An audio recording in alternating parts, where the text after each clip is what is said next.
Selamat malam. Malam Selamat Romo. Matur nuwun lho Romo.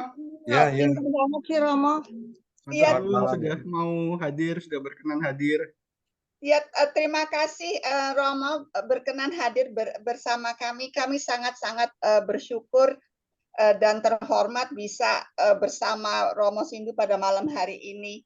Em, ini saya sebelum mulai, saya ingin minta tolong Indrit untuk pertama-tama memperkenalkan kami itu siapa, Romo, biar Romo mempunyai bayangan ini cewek-cewek dari mana kok tiba-tiba banyak sekali yang terkumpul pada malam hari ini untuk ketemu dengan Romo. Silahkan Indrit. Ada cowoknya satu. Ya, Ada. Adi. Dua. Silahkan Rata-rata. Indrit. Terima kasih Romo Sindu sudah bersedia hadir. Kami ini dari grup Kutu Buku. Kami membentuk Kutu Buku itu di kurang lebih Juli 2020 ya. Dan maksud kami adalah sebenarnya pada saat itu saya dan Lili ya, yang ada di grup ini, tetapi Lili ini rada sibuk, jadi nggak bisa bicara pada hari ini. Malam ini kami bertekad ingin membentuk grup yang berfokus untuk membaca buku-buku bahasa Indonesia dengan author Indonesia, dan kalau bisa mengundang penulisnya untuk berbicara di grup kami. Karena kebanyakan saya dan Lili dan beberapa teman di sini semua rata-rata profesional yang sehari-hari di kantor dan lain-lain menggunakan bahasa Inggris. Dan kami pun membaca buku kadang-kadang lebih condong membaca buku Inggris. Jadi kami ingin memfokuskan semuanya kepada buku Indonesia dengan menggunakan bahasa Indonesia komunikasinya. Dan kami itu sudah membaca kurang lebih berapa buku ya Mbak Natalia? 30 lebih ya, Adi? Ya, selama 3 tahun udah hampir Selama 3 tahun lebih. ya.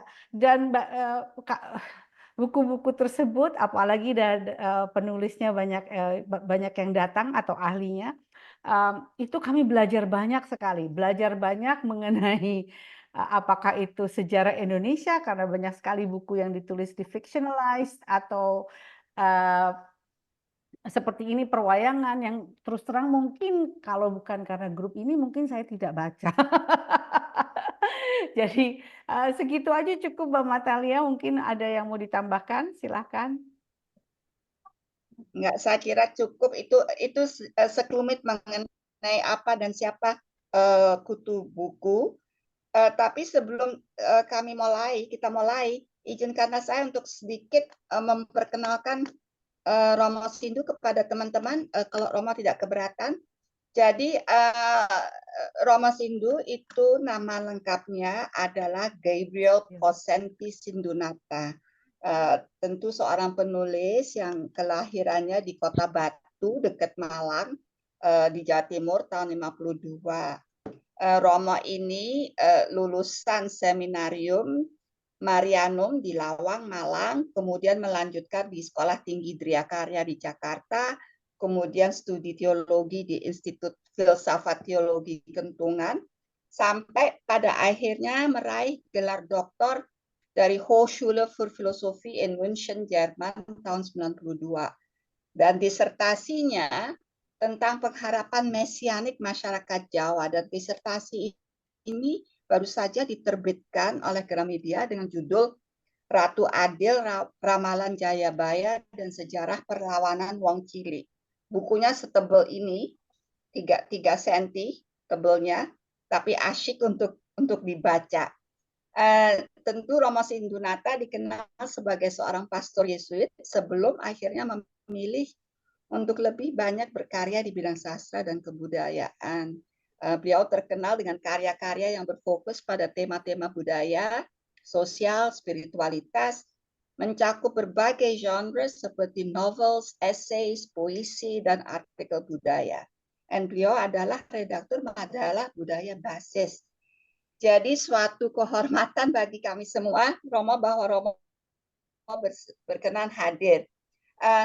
seperti dikasih tahu Mbak Dian, Romo sebetulnya ingin mendengar lebih dahulu pendapat kami mengenai buku Romo sebelum Romo bercerita. Apakah demikian, Romo?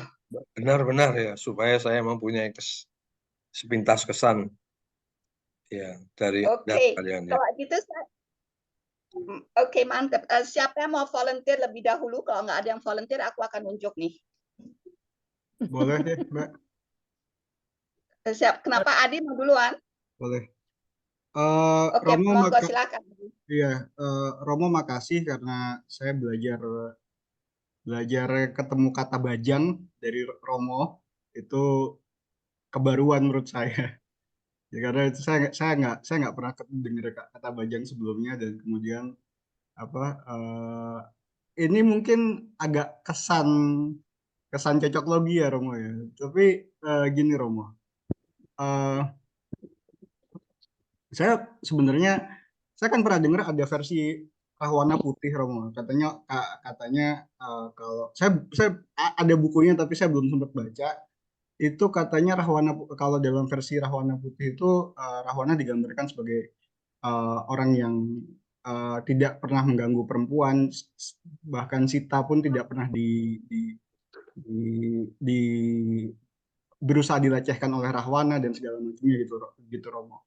Nah, apa namanya, pada saat baca buku ini Romo kan mendeskripsikan Rahwana sebagai karakter yang kita kenal sebelumnya lah. Saya pernah baca Era Kosasi lah Romo. Jadi karakter yang arogan, kemudian adigang-adigung gitu. Saya pertama sempat berpikir kenapa ya Romo nggak mencoba mendekonstruksi Rahwana gitu, menjadi lebih ke gradasinya lebih ke abu-abu gitu. Tapi akhirnya saya sadar gitu Romo setelah kenal Romo beberapa kali gitu, terutama pas sekolah basis. Saya sadar tampaknya Romo itu apa ya? Romo itu kan sangat humble sekali Romo. Romo ya, yang karakter Romo yang saya belajar dari Romo adalah Romo jelas sekali Romo itu tampak menghindari kemewahan, kedikdayaan, apalagi kesombongan gitu ya Romo ya. Terus segala macam yang glamor tuh dihindari lah sama Romo. Nah itu mungkin Romo itu ingin memperingatkan kita akan konsekuensi sikap adigan-adigannya Rahwana dengan menggambarkan Rahwana itu sebagai sosok yang seperti itu gitu Romo. Itu kesan Ya, saya secara personal. ya, Tapi terima kasih Adi. gitu. Oke, Juanita mau duluan kesanmu? Baik, Mbak. Ya, boleh. Selamat malam, Romo. Terima kasih, Mbak Natali. Ini kedua kalinya saya membaca bukunya Romo. Saya membaca buku ini pertama kali tahun 83. Karena kutu buku saya baca lagi. Tapi yang pasti, Romo, ketika saya membaca buku ini pertama, seperti saya membaca fiksi tentang Rama dan Sita, tapi diceritakan dengan bahasa yang sangat indah. Tapi ketika saya membaca buku ini untuk kedua kalinya, mungkin saya tadi bercanda, mungkin karena saya sudah tua atau banyak, saya bilangnya banyak penderitaan dan banyak hal-hal yang memberatkan dalam hidup, saya seperti mendapatkan pencerahan. Ada banyak kalimat-kalimat, jadi Ramayananya hilang, jadi kisah anak bajang, saya melihat di balik tokoh-tokoh yang Romo sampaikan, itu adalah manusia yang kita hadapi. Dan saya melihat gambaran diri saya nanti ada di Rama, yang memang tapi yang pasti saya tidak pernah bisa menjadi Hanoman. Saya melihat gambaran saya di situ. Tapi yang memang akhirnya yang membuat saya bingung bahwa sebenarnya sih di akhir ceritanya ya Romo, tapi hanya akhir ceritanya. Tapi kesan saya membaca, apalagi dengan kemarin Paus datang nih, lalu saya membandingkan dengan buku doa yang Romo bikin, Menghitung Embun, saya seperti melihat semua korelasinya, seperti belajar bagaimana menjadi manusia itu, betapa susahnya kita menghilangkan dosa. Jadi sampai kapanpun, dari kita lahir sampai kita meninggal, ya tugas kita adalah supaya untuk mengurangi dosa. Itu sih Romo. Ini kesan kedua setelah saya membaca buku Romo. Terima kasih. Iya, kalau gitu, kalau saya boleh memberi pendapat saya terlebih dahulu, karena kalau Juanita udah membaca 2 kali, ini baru pertama kali saya membaca buku Romo ini, dan terus terang saya asing dengan cerita-cerita Ramayana. Yang saya tahu tuh hanya tarian-tarian kalau saya jadi turis di Bali, pada hanya itu saja. Jadi cerita-cerita Ramayana ini di dalam buku Romo itu menjadi sangat sangat human. Dan yang saya tarik dari buku ini, memang tema pokoknya itu adalah soal cinta, tetapi cinta dalam segala bentuknya, dalam segala bentuk ekspresinya, dalam bentuk wujudnya juga berbeda-beda. Hubungan antar ayah dan anak, ibu dan anak, suami, istri, saudara, saudara kandung, saudara jauh, semua terikat oleh cinta yang mereka ekspresikan dengan niat baik, tetapi ternyata ada yang akhirnya tidak baik. Jadi saya teringat istilah the road to hell is paved with good intentions. Ya, ini muncul di cerita-cerita ini. Tetapi buku ini memang perlu waktu untuk membacanya, karena kata-katanya demikian indah, dan pada saat membacanya semua imagery itu muncul di kepala saya. Terus saya membayangkannya itu seperti film, tapi film animasi. Seandainya cerita ini dijadikan film animasi, aduh betapa indahnya dan betapa serunya. Jadi itu kesan sederhana saya atas buku ini. Saya persilahkan siapa lagi yang mau menyampaikan pendapatnya. Saya Saya boleh menit, Mbak I? Siapa ini? Santi. Hai Shanti, silahkan Shanti. Ya, Romo Sindu, saya sama seperti Mbak Juinita, udah 2 kali baca. Tapi waktu baca pertama kali saya masih SMA. Ini bukunya hilang pula, jadi saya beli lagi bukunya. Saya suka buku-buku wayang dari dulu. Saya biasanya baca buku-bukunya Pak Sunardi DM ya. Seperti misalnya Sumbadra Larung dan lain-lain, itu ada beberapa yang ditulis oleh beliau. Tapi untuk Ramayana memang satu buku ini yang saya baca, jadi tentang Rama dan Sinta.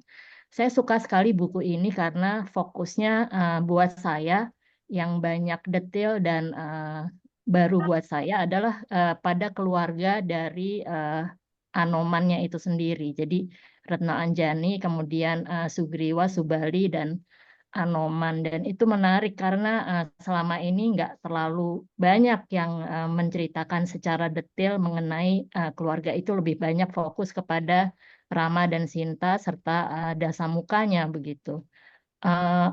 Seperti yang tadi disampaikan juga oleh komentar-komentar sebelumnya, saya sangat suka dengan gaya bahasanya yang sangat indah dan mengalir. Jadi bacanya tuh juga nggak merasa tersendat-sendat gitu loh. Terutama bagian pertama, ketika bagian yang kemudian Dewi Sukesinya itu melahirkan anak-anak yang kemudian menjadi kebanyakan adalah angkara murka. Itu bagian yang menurut saya paling menarik dibaca karena sangat lancar dan mengalir dan indah. Terima kasih. Terima kasih Santi. Ini kalau mau menyampaikan pendapatnya, tolong raise hand ya, supaya gampang. Nah, ini saya lihat Rusdian dulu, kemudian Ati. Silakan Rusdian. Oke, singkat saja. Terima kasih Romo. Ini salah seorang penulis yang sangat saya kagumi. Saya baca buku ini waktu saya masih sekitar mahasiswa di ITB waktu itu. Tapi buku itu juga kemudian hilang setelah saya pindah. Romo, saya pembaca Ramayana yang cukup serius. Saya baca Walmiki yang asli, nggak tahu berapa ribu halaman itu. Kemudian beberapa versi carangan yang lain. Saya sampai ke Sri Lanka hampir 6 kali itu melacak jejak cerita Ramayana ini. Kesan saya bahwa keindahan bahasa yang ada di buku Romo memang luar biasa. Yang kedua, sama dengan Santi tadi, mengenai Anoman itu dalam Walmiki pun tidak terlalu banyak dibahas mengenai Anoman. Tapi dalam buku Romo itu sangat elaborate mengenai Anoman ya. Bahkan yang sangat mengesankan saya adalah pada waktu dia bertemu dengan saudara-saudara satu bayu itu seperti apa Jajah Wreko dan saudara yang lain. Itu aja kesan saya luar biasa dan saya sangat senang bisa mendengarkan acara malam ini. Terima kasih. Terima kasih Rusdian. Silakan Ati. Ati sedang berada di Tokyo, Romo. Nah, Kalau tidak salah. Kalau Selamat. tidak, Ati sudah pindah ke Tokyo, iya. tepatnya. Selamat malam, Romo. Sebelumnya saya mau katakan bahwa saya juga penggemar dari Ramayana, R.A. Kosasih. Dan semuanya seperti teringat lagi dengan membaca ini. Tapi sebelumnya saya belum pernah membaca mengenai Sukesi dan Bagawan Wisrawa. Apakah sebetulnya saya melihatnya kedua sosok ini, apakah mereka seperti Adam dan Hawa ya? Jadi mereka seperti dua orang yang mula-mula ingin mengetahui mengenai bumi, dan waktu dia ingin mengetahui semuanya panik, nggak boleh tahu karena ini nggak boleh tahu lebih dalam, semuanya ketakutan, dan betul waktu dia pengen tahu malah membuat si dosa itu. Jadi saya melihatnya ini seperti permulaan Adam dan Hawa, dan membuat saya bertanya-tanya sebetulnya kenapa sih si Batara Guru itu orang sudah mau niat baik tapi malah dikasih cobaan supaya dia jadi jahat. Kemudian udah nggak berhasil, dia kasih istrinya lagi supaya terjerumus begitu ya. Jadi sebetulnya Batara Guru ini apakah menampilkan seperti Tuhan ya? Tapi kalau misalnya iya, kenapa terus memberikan cobaan, bukannya membuat orang yang sudah di jalan yang betul dibiarkan, tapi ini seperti harus jatuh ke dosa dulu gitu loh, dan sampai akhirnya dua-duanya jatuh ke dosa. Dan juga yang saya lihat di sini banyak batara-batara yang sebetulnya seharusnya mestinya suci sekali, tapi waktu dia melihat ada orang yang bertapa cantik, dia turun dan kemudian mengawini. Jadi saya melihat di dunia ini, di dunia cerita perwayangan, pertama wanita itu jadi kecantikan itu menjadi salah satu negatif dari dirinya, karena semua yang cantik-cantik itu pasti yang lagi bertapa pun yang cantik menjadi sasaran dari si Rahwana lah. Jadi saya melihatnya dunia ini memang seperti itu ya. Yang cantik itu selalu malam menjadi ada tulahnya, yang jelek nggak ada yang ganggu gitulah. Dan yang kedua ya para dewa itu pun selalu masih mau mencoba untuk menjatuhkan dunia yang baik. Jadi sebetulnya balance dunia itu di mana gitu loh, Romo. Saya tapi tertarik sekali membaca ini. Saya baru bilang tadi sebelum Romo datang, saya biasanya kalau baca suka skip reading, tapi ini tidak bisa gitu karena saya mau membayangkan, dan juga cara Romo menceritakan misalnya waktu si Rama mengharapkan Sinta bisa nggak sebagai embun yang mau menanjak air terjun, itu kan luar biasa gitu ya. Tapi saya bisa membayangkan untuk naik air terjun aja susah, tapi ini embun gitu loh, suruh naik atas itu kan luar biasa susahnya, tapi diharapkan. Jadi perumpamaan Romo itu memang membuat kita, saya suka sekali membacanya baris per baris. Jadi maka itu agak lama dan saya belum selesai membacanya. Iya, oke, terima kasih Ati. Elsa dari Amerika. Terima kasih Mbak Adi. Terima kasih Mbak Adi. Selamat malam teman-teman, selamat malam Romo. Saya ini agak minder baca buku ini karena aku kurang culture sama sekali tentang wayang. dari pertama judulnya Anak Bajang. Tadi teman-teman juga udah pada bilang anak bajang itu apa itu aja aku nggak ngerti. Kemudian lumayan tebal. Tetapi dengan bahasa Romo yang cantik sekali dan seperti kata Santi amat sangat mengalir, jadi buku ini biarpun saya banyak nggak ngertinya, banyak harus baca ulang, itu menarik sekali gitu loh. Aku belum selesai, tapi saya berterima kasih Romo udah menulis ini, dan satu waktu saya akan selesaikan buku ini. Itu aja. Terima kasih. Siapa lagi yang ingin memberi pendapat sebelum Romo saya persilahkan untuk menyampaikan mengapa beliau menulis buku ini dan apa latar belakangnya, pesan yang ingin disampaikan.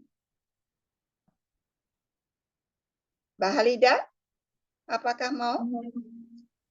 Saya terlalu sedikit baca buku ini, artinya karena membelinya terlambat dan tidak menyadari kalau hari ini sudah meeting kita, tapi saya menikmati sekali buku ini, walaupun pada waktu saya maunya bacanya karena memang bahasanya bagus, pilihan-pilihan katanya bagus, saya maunya bacanya word by word, dimulai dengan sajak di depan itu, puisi di depan, tapi kok saya banyak nggak ngertinya. Cuman saya senang ketika ini, karena bacanya baru sedikit, saya tidak menyadari, saya tahu ini wayang, tapi saya tidak menyadari, ya memang banyak anoman ya, kalau anoman itu sama pasukan kera itu biasanya dalam Ramayana.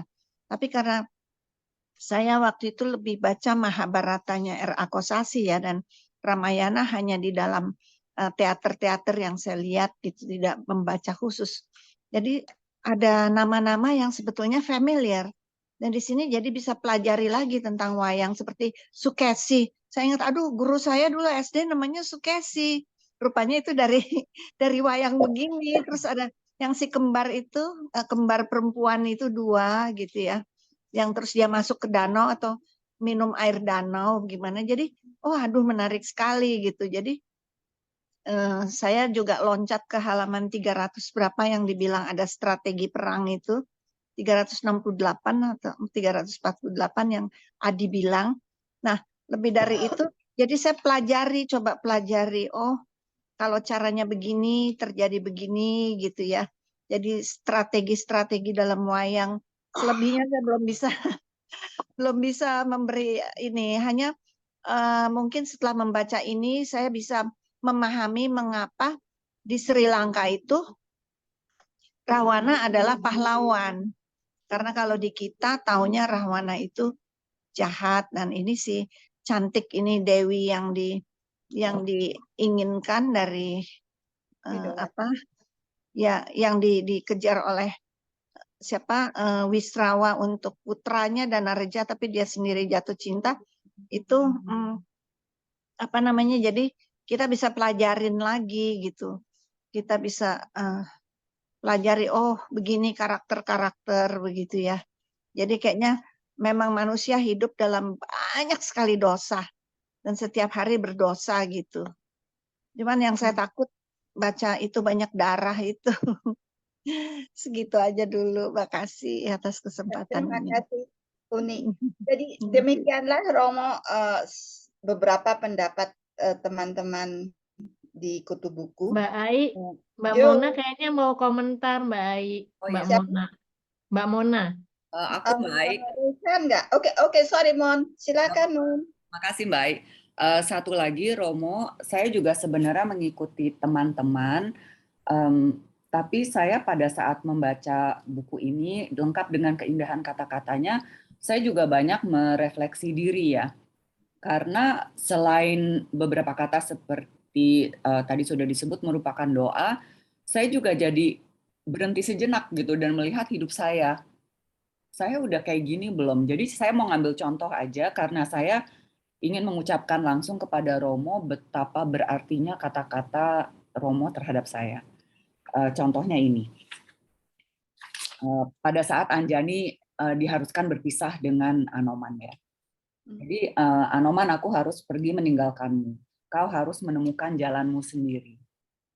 Berharaplah pada keindahan bulan, bercandalah dengan keakraban makhluk-makhluk hutan, dan belajarlah kebijaksanaan dari matahari. Saya bertanya gitu mengenai kehidupan saya sendiri, apakah saya sudah menemukan jalan saya sendiri? Apakah saya sudah bisa menikmati keindahan tidak hanya bulan, tapi semua alam yang Tuhan tunjukkan kepada saya? Rasanya hanya secuil. Terus bercandalah dengan keakraban makhluk-makhluk hutan. Itu juga membuat saya mempertanyakan hubungan saya dengan makhluk-makhluk lain, ya, tidak hanya alam tapi makhluk manusia juga gitu. Jadi hanya dengan 3 baris itu membuat saya sangat tersentak dan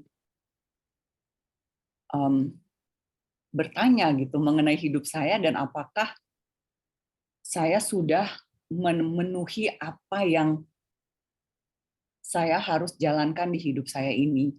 Jadi untuk itu Romo, saya mengucapkan banyak terima kasih. Terima kasih, terima kasih, terima kasih.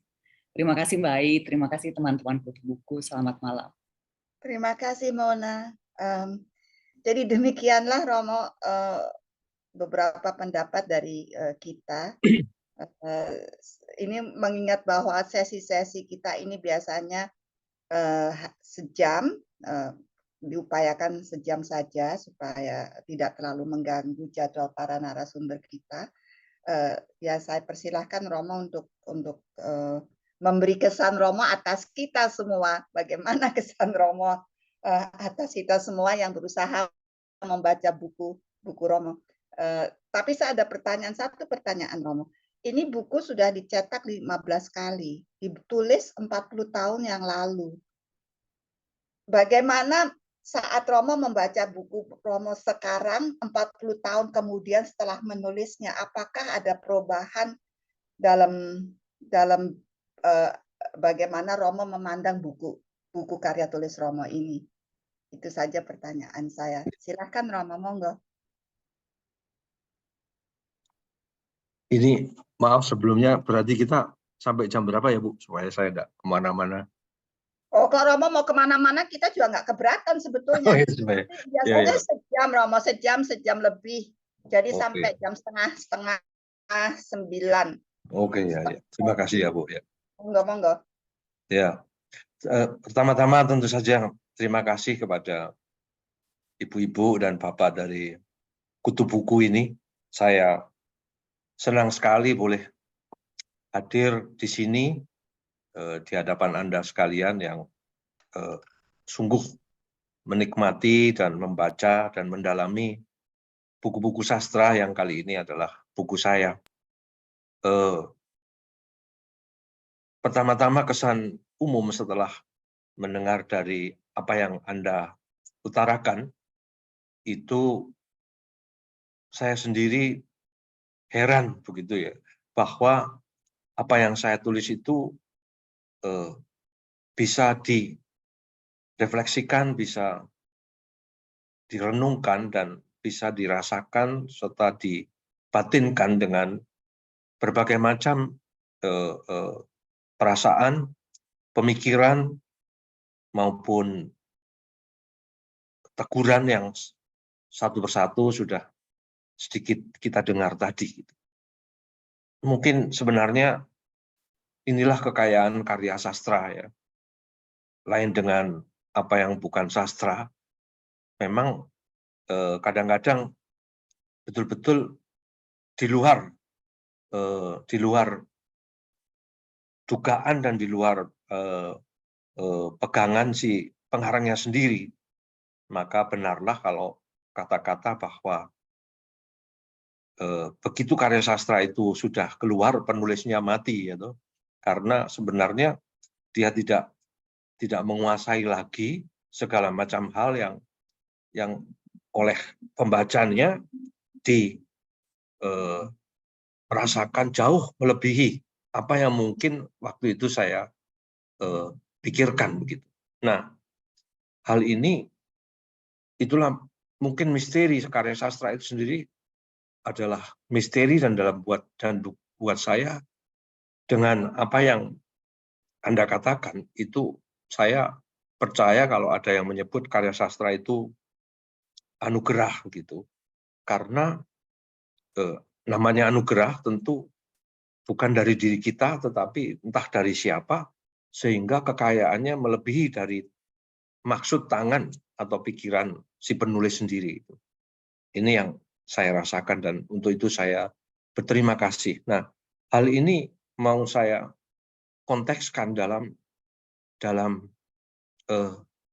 realitasnya gitu. Sekarang saya tadi mungkin sedikit koreksi, saya kalau bukan 62 tapi muka-muka saya salah dengar, saya lahir 52 jadi saya sudah 72 sekarang ya. Saya menulis ini 40 tahun lalu, jadi saya masih anak-anak dalam arti tertentu. Sementara sekarang ibu-ibu ini saya bayangkan pasti sudah tengah umur, malah mungkin sudah ada yang 60 dan sebagainya ya, malah lebih mungkin. Nah, bayangkan bagaimana seorang anak yang masih berumur 30 bisa memberikan masukan, pertimbangan bagi ibu-ibu yang sudah kaya dengan pengalaman, dengan penderitaan, dengan pergulatan, seperti yang tadi Anda katakan gitu. Nah, ini paradoks ini makin menerangkan bahwa karya sastra yang mungkin digolongkan sungguh sebagai karya sastra itu di luar kemampuan si penulis sendiri ketika dia mengutarakannya. Karena itu karya sastra itu abadi. Gitu. Nah, itu yang tadi mengapa dicetak sekian kali tadi. Jadi saya hanya memakai logika perjalanan saja begitu ya. Bagaimana seorang, tentu saja waktu saya umur 30 pengetahuan saya ya hanya anak yang umur 30, saya belum tahu pengalaman umur 60 itu bagaimana gitu. Tetapi toh itu bisa menjadi refleksi buat kita-kita sekarang. Nah, ini tentu sebuah karya sastra itu di luar kapabilitasnya seorang penulis itu menghimpun banyak hal, mencurahkan banyak hal yang sebenarnya persis seperti dikatakan oleh empu-empu Jawa kuno itu, si penulis ini sebenarnya hanyalah alatnya. Karena itu empu-empu Jawa kuno itu tidak mau menyebut namanya sebagai pengarang karena dia merasa hanya sebagai alat gitu. Ini yang saya rasakan, jadi saya berterima kasih sekali pada anugerah ini, bukan karena saya bisa, tetapi loh kok bisa ya gitu loh, itu tadi. Jadi saya betul-betul tidak mengira bahwa 40 tahun kemudian setelah kelahirannya anak Bajang itu bisa melahirkan seperti ini. Kalau Anda tanya apalagi pada kondisi saya waktu itu di Kompas ya sebagai anak muda, wartawan muda, saya tentu belum banyak mengalami pengetahuan mengenai kejawen, mengenai sastra atau mengenai pendalaman-pendalaman itu. Nah, dari mana itu semuanya kok tiba-tiba ada? Maka karya sastra itu adalah bagian dari misteri hidup ini. Saya kira justru karena itu kita perlu mengupas sedalam-dalamnya seperti yang telah Anda lakukan juga terhadap buku-buku yang lain. Nah, ini makanya upaya yang luar biasa. Lalu sebelum saya mencoba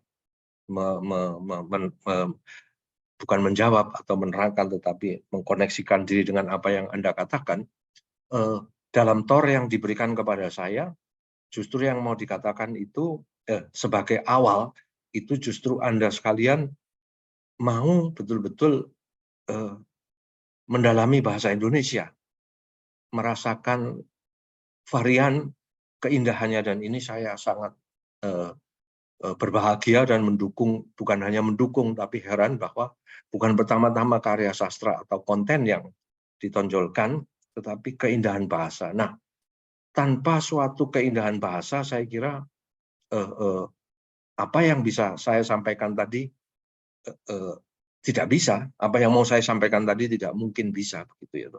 Nah, betapa bahasa, entah itu bahasa apa, kalau bahasa ibu kita adalah bahasa Indonesia ini, sebenarnya alat yang buat saya juga luar biasa kayanya, sehingga bisa menimbulkan imajinasi puitik sastra yang akhirnya menyusun sebuah undangan untuk kita berkarya lebih lanjut begitu. Jadi maka jangan menyepelekan bahasa, lebih-lebih bahasa ibu, dan dalam hal ini bahasa Indonesia. Dan itulah saya kira keprihatinan Kutu Buku ini, karena dalam TOR yang saya baca itu justru ingin betul-betul merasakan kembali, menggali kembali kekayaan bahasa Indonesia. Luar biasa memang, karena kita akhirnya toh mengutarakan semuanya dalam bahasa ibu kita gitu. Dan ini saya kira kesan saya juga, karena pada waktu, sekali lagi saya ajak untuk membayangkan, pada waktu saya masih menulis ini 40 tahun lalu, kalau saya ingat, saya toh juga tidak bisa detail mengingatnya, itu juga bahasa ini menuntun kita sendiri untuk betul-betul mengimajinasikan apa saja yang mungkin tidak terjangkau oleh rasionalitas kita. Begitu kita masuk ke dalam kekayaannya, misterinya, dia mengungkap sendiri dan kadang-kadang memberikan alur cerita sendiri karena keindahannya itu memukau gitu. Saya terputus ketika terpukau oleh keindahan alam, dan itu lalu memberikan suatu pengetahuan yang saya sendiri tidak mengira gitu loh. Kok bisa seperti ini ya? Kadang-kadang sebagai pengarang kita terkejut sekali karena pada awalnya kita ragu, tiba-tiba bahasa yang kita di mana kita masuk itu memberikan horizon yang sangat luas itu. Ini pengalaman saya kalau saya mengingat ketika saya menulis Anak Bajang. Nah, dalam kaitan ini juga mau saya katakan, saya setelah 40 tahun kemudian, saya sebenarnya saya ingin membuat kisah lagi yang judulnya juga Anak Bajang ya, yang saya bayangkan itu, tapi nggak pernah berhasil gitu loh. Sudah saya susun, nggak pernah bisa, kata-kata nggak jalan gitu. Nah, dari situ saya tahu bahwa betapa sebenarnya pengarang ini hanya alat gitu. Di mana saya mau, saya tidak bisa gitu. Nah, suatu saat tiba-tiba sudah tahun 21 itu, ketika Anak Bajang Menggiring Angin berusia 40 tahun, saya bertekad untuk memperingati ini, saya harus melahirkan lagi karya. Dan tiba-tiba tersusunlah sebuah karya yang juga sangat tebal, Anak Bajang Mengayun Bulan. Moga-moga suatu saat Anda bisa sempat membacanya. Itu juga tiba-tiba mengalir begitu saja. Nah, bahkan ketika saya mau merenggut ingin, itu saya kira sulit gitu. Maka saya kira kalau kita betul-betul bergulat dengan sastra, jangan-jangan dalam hidup ini kita tidak bisa diberi banyak, yaitu hanya beberapa buku atau karya saja gitu. Dan itu harus kita terima, karena saya mengalaminya sendiri. Saya coba karena pernah berhasil mengarang begini, masa nggak bisa, tapi nggak bisa. Tapi 40 tahun kemudian baru saya bisa mengarang Anak Bajang Mengayun Bulan. Nah, sekarang itu kisah yang umum. Sekarang saya coba untuk mengatakan beberapa hal dari benang merah yang tadi sudah dikatakan. Pertama-tama tentu saja nama Anak Bajang. Memang betul tadi saya mendengar di mana Anak Bajang itu kecuali di dalam pembukaan, dan ketika kata-kata bajang, raksasa bajang itu keluar. Tetapi sebenarnya saya hanya membayangkan demikian. Kalau saya merefleksikan kembali, Anak Bajang ini sebenarnya hanyalah suatu rangkuman istilah yang tajam sekali, yang padat sekali tentang sebuah cita-cita menuju kesempurnaan justru karena kita tidak sempurna.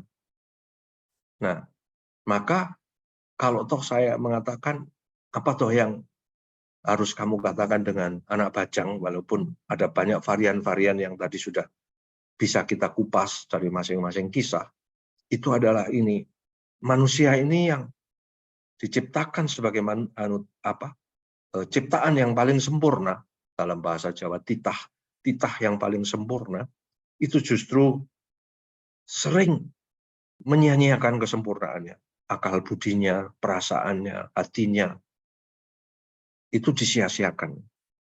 Justru mereka-mereka yang tidak sempurna, seperti raksasa,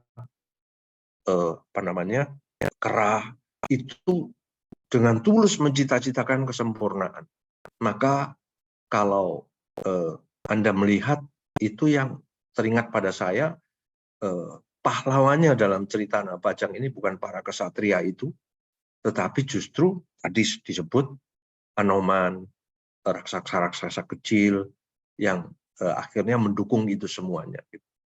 Jadi sebenarnya Anoman ini adalah presentasi dari pengertian Anak Bajang sebagai makhluk yang tidak sempurna tetapi justru rindu pada kesempurnaan, dan ini adalah kritik bagi manusia yang sebagai makhluk yang paling sempurna itu justru sering berlaku tidak sesuai dengan kemanusiaan dan kesempurnaannya. Nah, ini adalah suatu harapan yang kiranya makanya ketika Anda pada akhir kisah, saya selalu ditanya, kok kamu tidak mempertemukan Rama dan Sinta?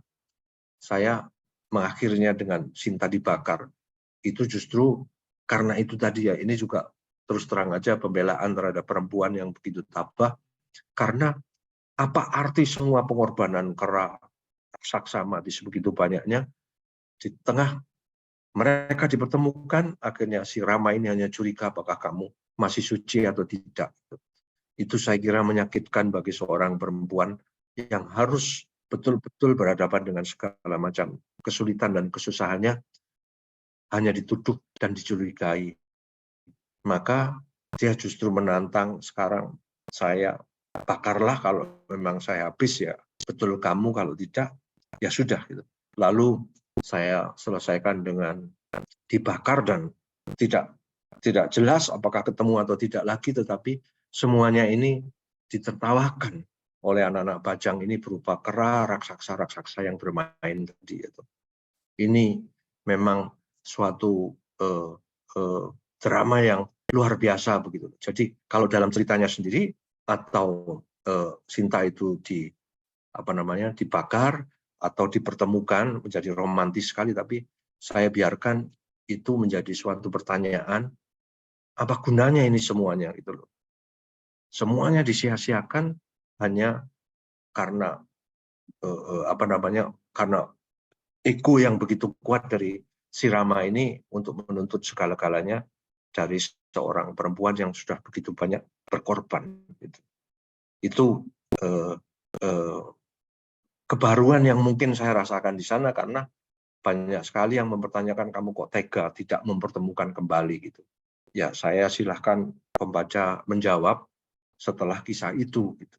Karena menurut saya ini sesuatu yang memang perlu dipertanyakan gitu. Lalu sebenarnya ya, kisah Anak Bajang ini juga yang saya susun dalam Mengayun Bulan itu, ini semacam tragedi.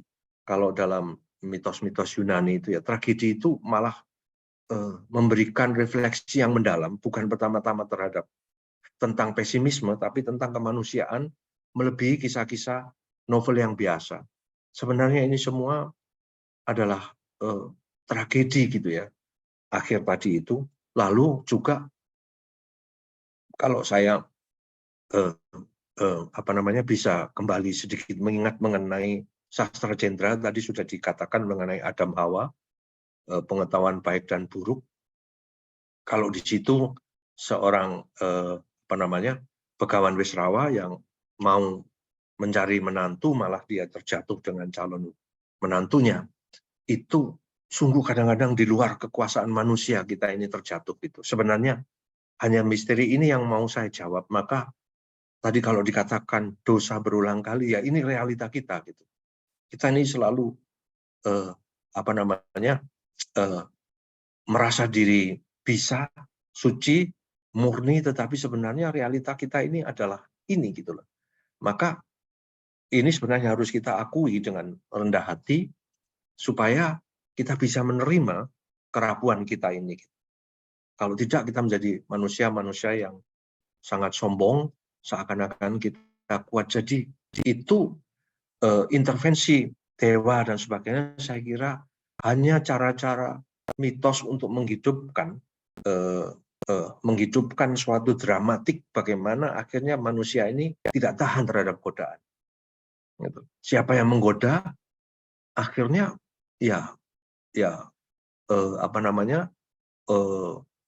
diri kita sendiri gitu loh. Walaupun godaan itu dahsyat gitu. Maka pada akhir ketika saya lukiskan mengapa Rahwana berkepala 10, itu sebenarnya merupakan pergulatan antara yang baik dan buruk terus-menerus sampai akhirnya dia pusing dan berputar di mana kepala saya yang ke-10 ini. Dan akhirnya dibilang kepalamu yang ke-10 itu setelah yang 1 dibantah oleh yang 2, 2 dibantah yang 3 dan sebagainya, dibenarkan oleh yang 4, dibantah lagi oleh yang 5. Itu sebenarnya lambang akhirnya terpulang pada kamu.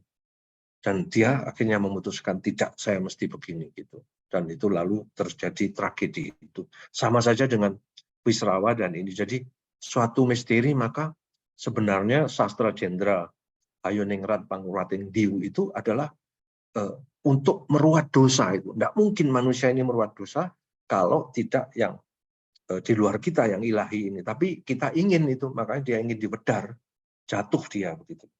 Nah, itu mungkin kalau dalam ibarat Perjanjian Lama Kristiani itu ya memang keinginan tahu manusia untuk melebihi pengetahuan kodratnya itu akhirnya menjadi kesombongannya dan dia lalu terusir dari Firdaus itu. Jadi ini saya kira awal dari seluruh tragedi.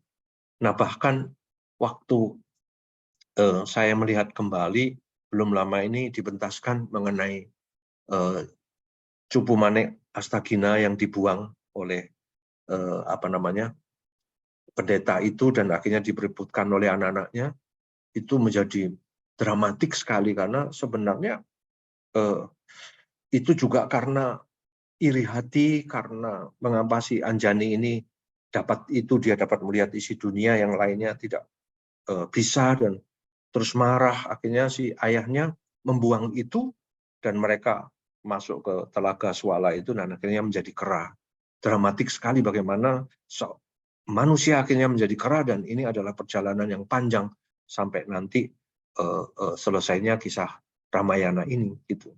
Jadi itu juga suatu tragedi karena keinginan kita ini yang tidak bisa ditahan, nafsu kita yang tidak bisa kita batasi, itu diibaratkan akhirnya kamu yang sudah sempurna ini akhirnya menjadi kera dan lalu di situ saya katakan, tapi sudahlah. Justru dengan demikian kamu tahu bagaimana kamu mesti hidup selanjutnya, yaitu dengan rendah hati seperti Anoman, dengan murni seperti Anoman begitu.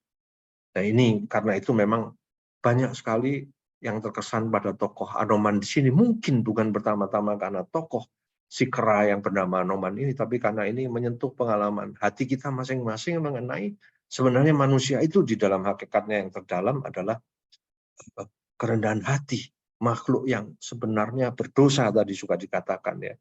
Kita tidak bisa sombong gitu, tapi kita terus dihantam oleh banyak hal yang betul-betul mengelabui kita sehingga terjadilah hal-hal yang terjadi di dunia ini gitu. Nah sekali lagi ini semua betul-betul bisa merenungkan karena sebenarnya inilah yang ingin saya garis bawahi juga ya. Kalau saya percaya bahwa kisah ini kan dengan segala macam variasinya, dengan segala macam imajinasinya, merupakan suatu kisah yang sudah sangat lama, bukan hanya berabad, tapi mungkin entah dari mana gitu. Karena maka kelebihan karya sastra yang menyentuh hal-hal kayak begini, dia mempunyai kekuatan, mungkin diberi kekuatan yang luar biasa daripada kalau saya membuat novel yang lain yang memang settingnya tidak tradisi ini ya, tradisi yang penuh simbolik, sudah dihayati cukup lama sehingga dia menyimpan begitu banyak kebijaksanaan, begitu banyak pengetahuan yang bisa kita keluarkan dengan sendirinya, karena ini sendiri sebenarnya sebuah harta budaya, harta rohani yang luar biasa gitu. Maka bisa terus dikupas. Mungkin dalam arti itu kita selalu diingatkan betapa pentingnya kita kembali ke budaya, karena kita memang mempunyai kekayaan budaya yang semacam ini. Bayangkan, tadi juga sudah berulang kali disinggung ya, sebenarnya goro-goro itu disimbolkan juga dengan nyanyian dalang yang sangat indah. Justru itu yang saling saya mengesan, saya lupa, tapi sekarang ingin saya katakan, kenapa saya memberi Anak Bajang Menggiring Angin itu, kalau saya menonton wayang dulu ya, pada zaman itu, begitu dalang itu selesai dengan goro-goro setelah kekacauan dan mau menuju ketenangan itu, Anak Bajang dinyanyikan, Anak Bajang Menggiring Angin itu. Yang satu membawa lidi jantan hendak menyapu jagat, yang satu membawa tempurung bocor, tempurung betina hendak menguras samudra. Keduanya bertemu dan terjadilah goro-goro kekacauan tapi terus tenang, dan kemudian Semar dan anak-anaknya datang menghibur begitu. Jadi indah sekali gitu. Situasi sudah panas, tiba-tiba Anak Bajang itu datang, karena mungkin sebenarnya ini adalah figurasi manusia, kamu hanya ini gitu. Kembalilah kepada ini, dan dengan demikian kamu menjadi mulia lagi, karena sebenarnya yang memuliakan kamu bukan diri kamu sendiri gitu, tapi kamu selalu pikir kamulah yang bisa gitu. Saya kira itu yang ingin saya sampaikan. Moga-moga bisa sedikit mengisi bagi Anda untuk makin menikmati kisah ini atau memperkaya pengetahuan Anda. Terima kasih, Bu. Ya. Aduh, terima kasih Romo.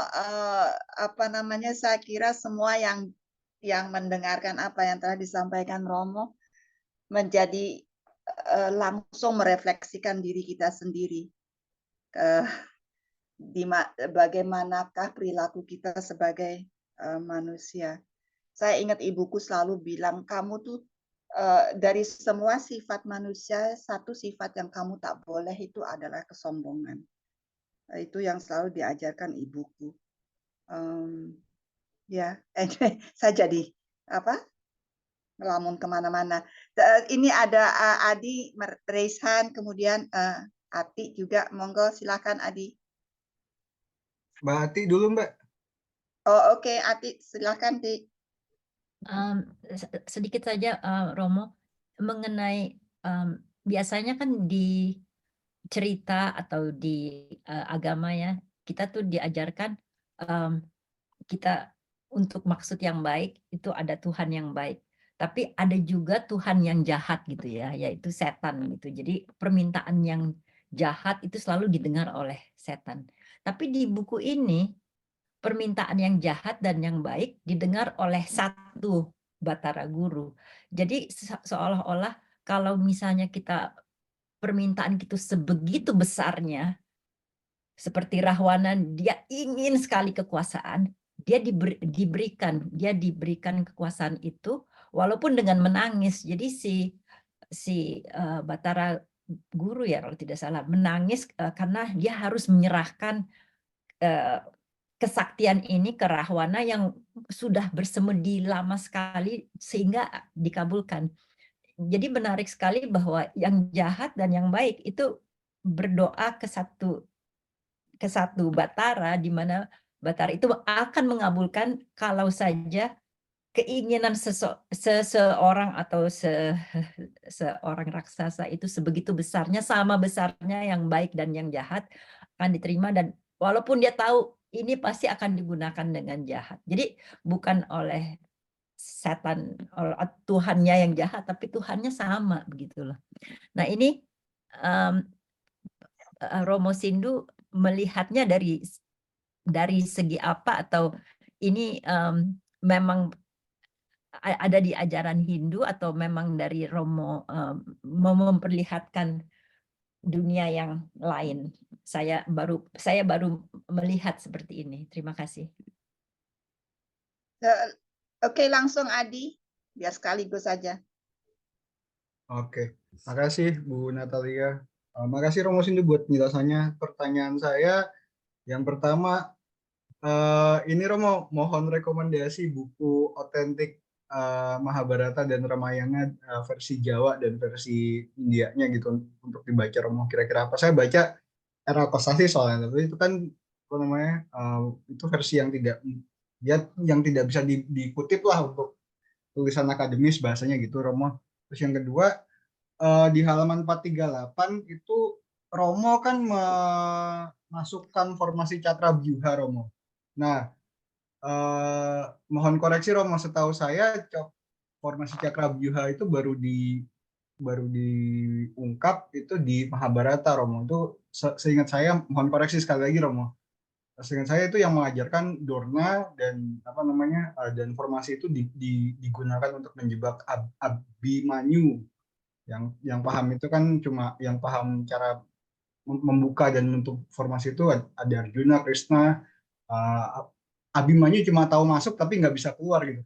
Nah, apa namanya, kalau pakai logika sejarah, apakah ini anakronistis? Tapi saya juga memuji Romo karena memang perang itu seru kalau dikasih formasi begitu Romo, dalam keadaan sebagai sebuah fiksi fantasi, yaitu sah-sah saja kalau formasi itu yang tadinya muncul di Mahabharata Romo masukkan ke Ramayana juga Romo. Tapi mohon koreksi Romo kalau ada pemahaman saya yang kurang tepat Romo. Makasih. Silakan Romo. Iya, terima kasih. Mengenai Tuhan yang baik dan sekaligus ada yang jahat, itu dalam kasana Jawa memang hal ini menarik untuk dibahas, karena paham yang baik itu tidak pernah terlepas dari yang jahat juga ketika menyangkut keilahian gitu. Maka dalam cerita-cerita wayang, juga dalam pentas-pentas itu, dewa-dewa itu tidak selalu baik gitu. Dewa itu juga bisa berbuat salah, berbuat keliru begitu, dan kadang-kadang dikecam oleh manusia ini gitu. Jadi ini saya kira adalah salah satu versi jawaban bahwa kita memang tidak pernah bisa menerangkan secara tuntas mengenai yang baik dan yang jahat itu dengan membedakannya secara distintif gitu loh. Bahkan dalam keilahian pun dia ikut berperan, sehingga kita tidak tahu kadang-kadang kita ini dicoba dengan cara apa gitu. Nah, justru di situ misterinya, dan saya kira kisah macam ini mengungkapkan misteri itu tanpa memberikan suatu jawaban, karena kadang-kadang ini jawabannya terkait dengan nasib gitu. Walaupun kita ini tidak percaya, kadang-kadang kita ini mau tidak mau harus mengakui itu. Kadang kok bisa kayak begini ya, enggak terterangkan, lalu kita mempunyai kata yang amat gampang, kata itu nasib. Tapi sebenarnya di balik ini ada dualisme yang bahkan di pemikiran Barat pun hal itu selalu ada gitu. Maka bagaimana manusia mensiasati ini, itulah justru kebebasannya. Dia tentu tahu mana yang baik dan mana yang jahat, juga seandainya yang jahat itu seakan-akan datang dari keilahian tadi. Karena dia punya nurani, punya ketajaman budi, dia tahu gitu. Nah, ini yang saya kira aspek etis dari seluruh persoalan yang secara misteri atau metafisis tadi tidak bisa kita pecahkan. Dari mana atau datangnya kok manusia bisa sejahat itu, tapi juga bisa sebaik itu. Nah, Jawa ini kadang-kadang tidak memisahkan begitu saja sehingga figur dewa pun bisa menjadi jelek walaupun dia berkuasa. Maka dan ini harus diingat, ini di dalam suatu paham yang politeis, banyak dewa-dewa lain dengan monoteis yang hanya satu. Nah, kadang-kadang agama monoteis itu, maaf, memiskinkan pergulatan ini seakan-akan begitu mudah manusia menyelesaikan persoalan ini secara teologis pun begitu ya. Tapi ini persoalan yang sangat dalam dan kadang-kadang sebuah karya sastra macam kayak gini hanya bisa mengemukakannya tanpa bisa mengupasnya, dan jawabannya terpulang pada kita sendiri mengenai nasib, karma, dan tapi juga kebebasan kita untuk melawan itu semuanya. Itu saya kira jawaban yang memang tidak mudah.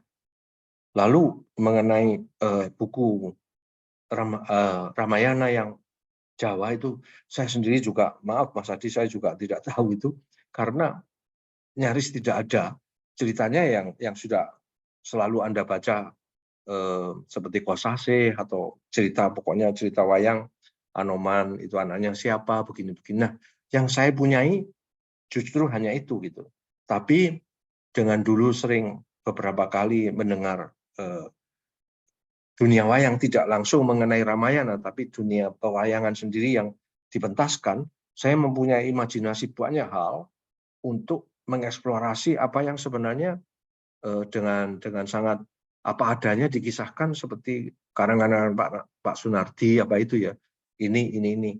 Nah, saya tidak puas dengan itu, lalu saya imajinasikan dengan perasaan-perasaan saya, dengan bayangan-bayangan keindahan yang saya punyai, dengan kekayaan bahasa yang ada. Karena itu ketika saya tahu mengenai Cakrabuya misalnya, ya saya pakai saja, karena ini bukan soal anakronis atau tidak ya, tetapi keindahannya yang saya mau katakan pada siasat perang.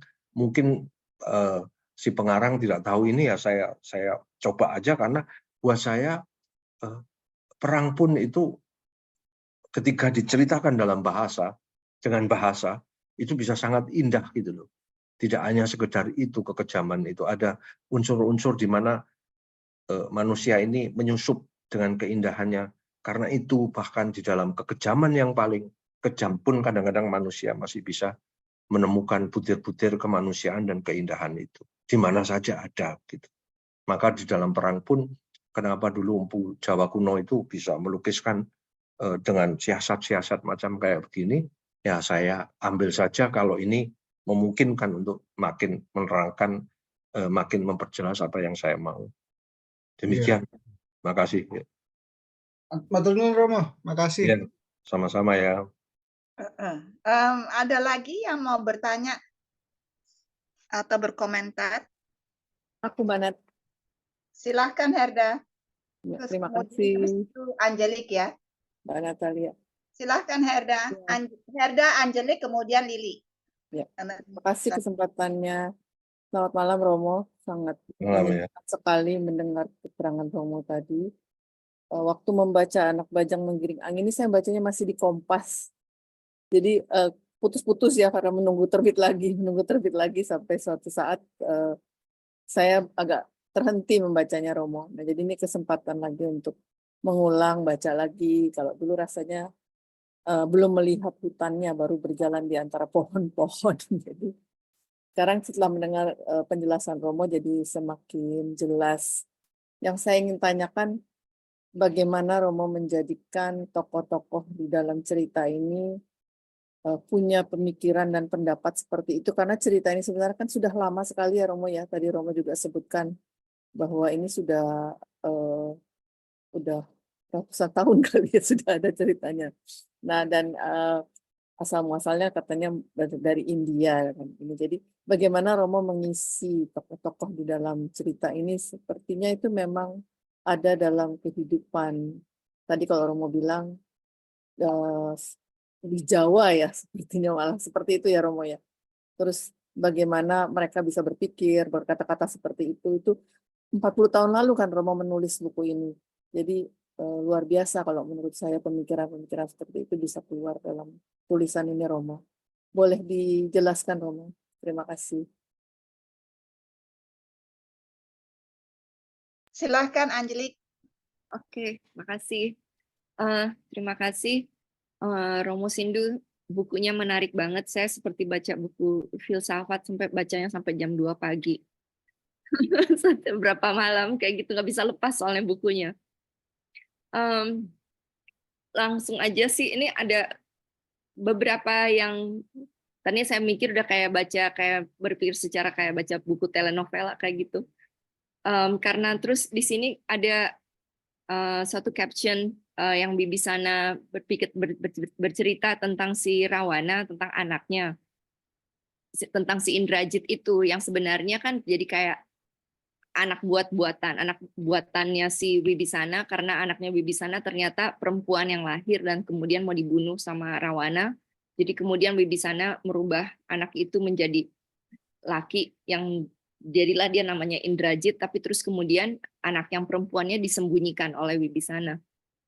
Mungkin nggak sih kalau si Trijata itu sebenarnya anaknya Wibisana, karena kayaknya si Wibisana sayang banget dan hanya yang keluar di dalam buku itu tentang anaknya Wibisana hanya ada tentang si Trijata itu. Kemudian saya jadinya berpikir, lucu juga ya anaknya, kalau ternyata beneran si Trijata itu anaknya Rawana, tapi terus kemudian dia jadian sama si Hanuman gitu. Dari yang simbol kebaikan sama simbol kejahatan, anaknya bisa jadian. Itu aja sih. Makasih. Oke. Terima kasih Angelik. Lili?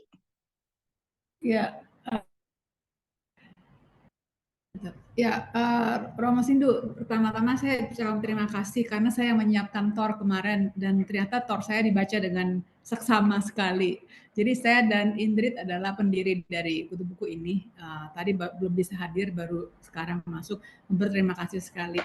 Saya ingin tanya, 40 tahun kemudian setelah Romo membuat buku ini, kira-kira adakah suatu keinginan membuat buku seperti ini yang bisa menjelaskan atau bisa menggambarkan dunia kita sekarang? Kira-kira ada rencanakah dari Romo untuk membuat sebuah buku istimewa lagi? Gitu aja. Oke, short and sweet. Silahkan Venita. Yang terakhir ya. Ya Mbak. Nah, silahkan. Makasih Mbak Natali.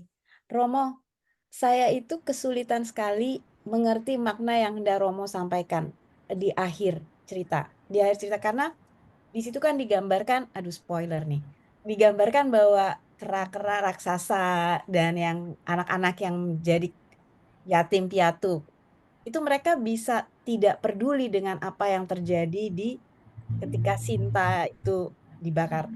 Romo tadi memang sudah menjelaskan bahwa kalau penangkapan saya salah ya, bahwa ya saya menangkapnya seolah-olah itu bukan kayak penggambaran itu seolah-olah ya dunia tetap berjalan tuh seperti apa adanya gitu loh. Nggak peduli itu ada peristiwa yang seperti itu, bahwa cinta yang sebegitu besar bisa luruh hanya karena kecemburuan. Saya melihatnya begitu. Ya dunia tetap harus berjalan, tapi saya susah mengkorelasinya gitu Romo. Cuma itu aja sih pertanyaannya. Terima kasih Romo. Ya, diberondong langsung Romo. Silakan. Ya, saya kira mengenai Trijata itu ada benarnya dugaan ini. Saya juga baru membayangkan kembali. Memang saya tidak langsung melihat korelasi anak yang dipuja dari awan bernama Indrajit ini yang akhirnya dikasihkan ke Rawana dengan anaknya sendiri. Tetapi yang saya kira akhirnya memang Wibisana bisa menyelamatkan anaknya yang memang di situ tidak saya ceritakan, tapi sudah besar dan bertemu dengan Hanuman. Dan saya ini juga ingat sekali kata itu tercipta dari mana saya juga tidak tahu, tetapi ketika Anoman menggendong Trijata itu dan mereka jatuh cinta, itu kan Anoman ragu gitu. Itu yang mau saya tonjolkan gitu, bahwa ketika walaupun seekor kera tapi kalau hatinya itu begitu tulus, manusia yang cantik ini pun mau menerimanya gitu. Nah, maka ketika Anoman bertanya, sungguhkah kamu mau menerima aku dan mencintai aku, Trijata itu ya toh? Iya. Dan dia bilang, saya kan hanya kera gitu. Dan Trijata bilang, tapi hatimu melebihi hati manusia itu. Nah, kata ini yang mungkin kunci betapa indahnya sebuah cinta ketika memang cinta itu sendiri yang berkata bukan bahwa makhluknya, perbedaannya gitu. Dan adegan ini yang sebenarnya ingin yang pada saat itu saya rasakan untuk apa namanya saya tonjolkan. Tapi kalau Anda melihat bahwa akhirnya ini sangat indah karena pertemuan anaknya Wibisana dan pencarian Anoman, itu sungguh sesuatu yang juga tambahan kekayaan dari kisah ini. Tapi saya terus terang pada waktu itu belum sebegitu memikirkannya, kecuali ini anak-anak Wibisana gitu. Dan Indrajit adalah anak yang diciptakannya. Lalu mengenai 40 tahun kemudian, justru itu tadi sudah saya singgung, saya ingin mengarang tapi tidak pernah bisa begitu. Nah, ketika saya diberitahu ini anak Bajang sudah mau berulang tahun ke-40, itu saya tiba-tiba sudah saya karang, Bu, itu yang judulnya dari siklus Arjuna Sasrabau, itu yang judulnya Anak Bajang Mengayun Bulan. Itu kisah Sukosrono dan Sumantri. Jadi dia keluarnya persis pada saat anak Bajang yang lama ini berumur 40 begitu. Itu yang terbaru dan juga malah lebih tebal, tetapi kisahnya tidak terlalu berbelit-belit, hanya problematiknya yang saya bayangkan itu makin mendalam, dan mungkin saya tidak tahu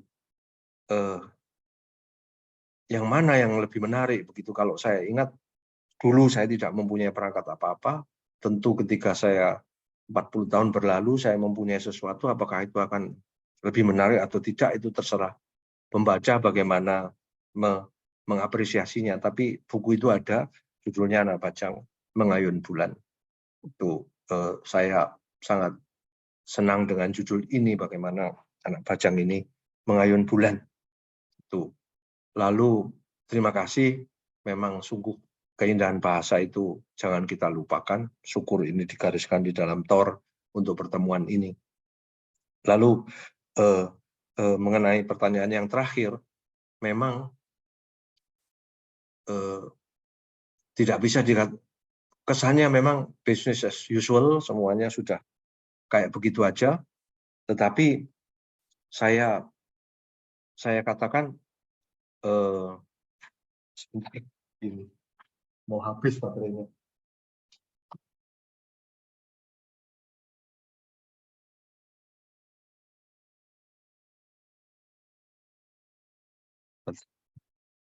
Apa namanya? Yang mau saya katakan, sebenarnya saya mau menertawakan itu loh. Makanya yang saya anukan bukan raksasa-raksasa, tapi anak-anak raksasa. Ya, betapa sia-sianya itu yang mau saya katakan sebenarnya. Apakah itu tercapai saya tidak tahu ya, tetapi memang dua hal yang tidak ketemu, tapi justru di situ jawabannya, bahwa bagaimana mungkin sesuatu yang begitu serius dan dikorbankan banyak hal hanya berakhir dengan kecemburuan tadi ya. Apakah hal ini tidak patut ditertawakan? Yang bisa menertawakan adalah anak-anak yang tidak tahu apa-apa ini, dan ya seakan-akan ya sebenarnya mereka tertawa walaupun mereka nggak tahu begitu ya. Itu kurang lebih bagaimana ya menerangkannya. Kok paradoks gitu. Demikian Bu ya. Ya, terima kasih Romo Sindu. Teman-teman Romo Sindu, saya mohon maaf tanpa terasa sudah 1 jam lebih. Ya, terima kasih ya. Dan udah hampir jam apa? Jam 9 kurang 20. Kalau Romo tidak keberatan, saya akan keliling lagi 1 kali lagi kalau masih ada yang memiliki burning question atau komentar yang harus disampaikan. Ini kesempatan terakhir untuk disampaikan kepada Romo Sindu. Silahkan kalau ada. Itu Herda masih raise hand, itu maksudnya ada atau tidak tuh? Ada. Tadi belum terjawab, Romo, pertanyaan saya. Yaitu Tadi dari mana inspirasinya ketika 40 tahun lalu menulis ini menjadi sesuatu yang sangat dekat dengan budaya di sini yang kalau dilihat sebenarnya cerita aslinya dari India gitu, Romo, tolong dijelaskan. Ya, saya kembali pada apa yang saya katakan di awal sebagai ingatan ya. Pada waktu itu jangan dikira saya tahu banyak hal. Saya masih sangat muda, umur 30, pekerjaan harian sebagai wartawan ya. Saya bukan total menulis seperti seorang penulis yang profesional gitu, saya bekerja. Sehingga saya juga tidak banyak mendalami hal-hal yang berkaitan dengan wayang gitu. Nah, saya sendiri heran kalau saya dikatakan dari mana mendapat ini semuanya. Yang saya tahu, tadi sudah sedikit saya singgung, Anoman itu anaknya siapa, bagaimana kisahnya, hanya itu ya. Rahwana itu bagaimana, Sinta bagaimana, Kijang Kencana itu. Nah, lainnya itu saya rakit sendiri. Nah, yang mau saya katakan, kok saya bisa-bisanya merakit itu? Tadi saya katakan di awal ya kan. Dari mana inilah? Ini juga suatu hal yang saya tidak bisa jawab. Tapi saya percaya begini. Kadang-kadang yang namanya kebudayaan itu buat saya adalah roh. Roh yang tidak mungkin dimatikan. Bahkan oleh agama sekalipun gitu. Oleh ajaran apapun, dia tetap hidup sebagai kebijaksanaan, sebagai kebenaran, sebagai cita-cita, dan kadang-kadang dia ingin menjelma begitu, menjadi suatu yang bisa dinikmati oleh orang. Nah, mungkin tiba-tiba dia sendiri memilih gitu ya. Dan makanya itu saya tidak berani menyombongkan sesuatu pun mengenai karya ini dibanding dengan saya tidak pernah bedah buku kayak gitu ya. Saya tidak pernah menonjolkan. Saya sendiri tidak mengira. Terus terang aja sebagai kisah itu ketika ini dicetak untuk pertama kalinya, sekian tahun kemudian baru dicetak yang kedua, itu pun hanya karena pertanyaan di beberapa tempat bahwa kok tidak ada lagi buku itu, lalu saya bilang ke Gramedia, oh masa gitu, baru dicetak begitu. Jadi bukan karya yang terus dipush, ada buku, diskusi, ini tidak ada gitu. Dia berjalan sendiri, dan yang lucunya ini tidak pernah, maaf saya mau mengatakan, menjadi bahasan apresiatif di kalangan kritikus sastra begitu atau peminat begitu. Tapi orang-orang seperti Anda dan banyak lagi yang lain itu membaca, lah itu anehnya gitu. Buat saya ini sendiri sudah apresiasi yang luar biasa, walaupun tidak ada katakan pembahasan apresiatif mengenai ini di kalangan akademis atau apa ya begitu. Tapi di rakyat ini orang itu hafal sampai kata-katanya hafal, diingat. Tadi juga ada yang menganggapnya ini bagaikan suatu renungan yang bisa didoakan kayak begitu.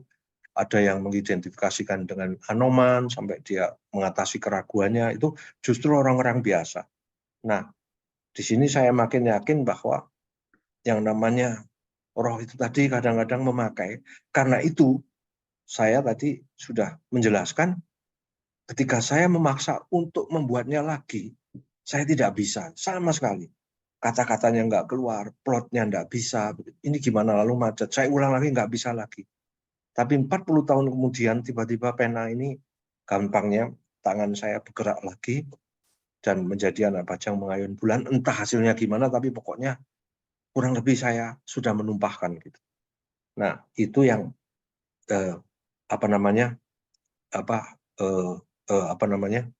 mau saya katakan. Jadi betul-betul adalah kekuatan di dalam alam ini yang luar biasa, yang menyentakkan kita, dan kadang-kadang kita hanya menyediakan diri untuk dalam hal ini menuliskannya. Ya, luar biasa. Itu. Lalu Terima kasih Romo. ya. Luar Lalu biasa. Monggo. Ya, yang berikutnya tadi itu tadi ya, yang budaya ya. Ya. Saya rasa semua sudah terjawab. Ini ada dua lagi yang mau komentar, bertanya, Romo, bisakah? Ya, Dua bisa. terakhir ini. Ya, Singkat aja ya, Shanti sama Uni, karena sudah malam. Shanti dulu, Uni duluan, baru Shanti. Silakan, Uni. Ya, terima kasih Romo. Usia 30 tahun tapi sudah keluaran sekolah filsafat ya Romo, karena penulisan sastra, karya sastra ini begitu mendalam ya. Itu pertanyaan saya. Romo sekolahannya dulu apa? Kedua, Romo, menurut saya membaca ini dan juga tadi keterangan dari Romo, saya akan baca malam ini sampai selesai. Ini selain sastra yang abadi, tapi juga seperti mapping karakter yang muncul berperan di dalam perpolitikan yang sampai sekarang justru dengan keadaan sekarang saya rasa ini juga satu mapping dari begitu banyak karakter yang kita kemudian bisa relate itu. Oh, ini kok seperti ini, seperti itu gitu. Jadi itulah yang mungkin kekuatan budaya di situ ya. Tadi Romo singgung mengenai budaya. Minta komentar Romo, terima kasih. Saya kira benar. Romo mau jawab langsung atau Shanti dulu? Yang kedua ya. Silakan Shanti terakhir. Ya, Romo, maaf singkat aja. Tadi saya ingat Romo bilang waktu nulis ini pertama kali masih usia 30 tahun dan belum paham kejawen.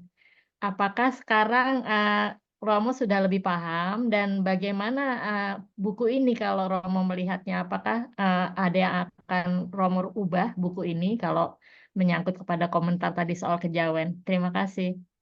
Iya.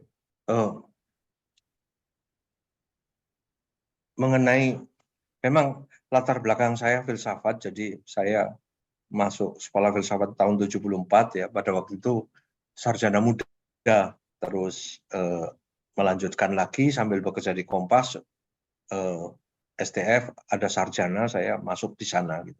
Tentu ini sangat mempengaruhi. Nah, apa yang Ibu katakan tadi memang diteliti oleh peneliti di Australia, saya pikir ya. Itu justru ada paralelnya dengan apa yang Anda katakan. Dia mengatakan zaman Orde Baru, ketika semuanya sangat sulit untuk mengutarakan pendapat, buku Anak Bajang ini adalah salah satu cara untuk menyatakan pendapat terhadap rezim yang pada waktu itu sangat berkuasa begitu. Terus dia membuat analisa-analisa. Memang sekali lagi itulah kekuatan budaya, karena menggambarkan karakter-karakter yang akan selalu muncul di setiap zaman, dan tiba-tiba orang bisa mereferensikannya. Dalam Anak Bajang Mengayun Bulan itu juga terasa sekali mengenai ambisi-ambisi kekuasaan dan kekesatriaan yang sia-sia itu tadi. Jadi benar Bu, itu jadi kekuatan budaya dengan refleksi filosofis. Itu memang sekarang pun juga ada kekuasaan-kekuasaan, terus segala macam masalah-masalah terhadap, tadi juga sudah disinggung ya, bagaimana akhirnya kecantikan itu hanya menjadi objek. Tadi sudah, itu saya kira memang bagus, dan itulah nasib mereka-mereka yang cantik gitu. Maka banyak yang mengatakan itu kadang-kadang lebih baik tidak menjadi cantik daripada kalau hanya menjadi objek begitu ya. Itu selalu ada. Kan kadang-kadang ini datangnya dari mana ya? Kita sendiri sudah punya untuk mengungkapkannya. Lalu apakah saya lebih paham? Belum tentu, tetapi saya kira dengan pertambahan usia di mana saya membaca, saya bergaul, itu saya kira mungkin masuk ke dalam diri saya dan mempengaruhi karya saya tentu saja ya. Nah, tetapi Mbak, saya mau mengatakan belum tentu karya yang saya tulis 40 tahun kemudian lebih baik daripada 40 tahun yang lalu. Itu pasti. Karena kadang-kadang itu pengarang-pengarang yang besar juga kayak begitu ya. Karena tidak tahu dari mana begitu. Bisa juga moga-moga mutunya kurang lebih menyamai, tetapi saya sendiri tidak menjaminkannya, ya terserah pembaca begitu. Nah, apakah saya lebih paham? Tentu tidak. Dan kalau saya ini karya sastra, saya tentu tidak bisa mengubahnya begitu saja. Kalau saya tambahkan lagi, karya sastra adalah originalitas perasaan dan pemikiran pada saat itu gitu ya. Yang tentu saja mempunyai implikasi ke depan.